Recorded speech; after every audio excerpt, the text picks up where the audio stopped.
آگے اللہ کریم نے ارشاد فرمایا ایام معدودات، اللہ کریم فرماتا ہے یہ گنتی کے چند دن ہیں، کبھی یہ 29 ہوتے ہیں، کبھی یہ 30 ہوتے ہیں، یہ گنتی کے دن ہیں۔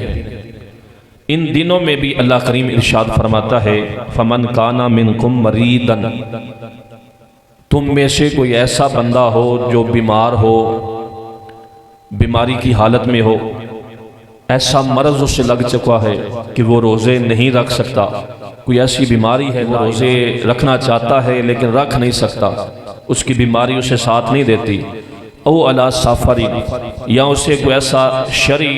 سفر کرنا پڑ چکا ہے کہ اس روزے کے اندر وہ سفر نہیں کر سکتا، اور سفر بھی کرنا ضروری ہے، تو قرآن مجید کی یہ تعلیم ہے۔ اللہ کریم فرماتا ہے فَعِدَّةٌ مِّنْ أَيَّامٍ أُخَرَ، تو فرمایا تم اس دن کا روزہ قضا کر لو جب تمہیں مرض سے شفا مل جائے، صحتیاب ہو جاؤ تو پھر روزہ رکھ لینا، سفر سے واپس آ جاؤ پھر روزہ رکھ لینا۔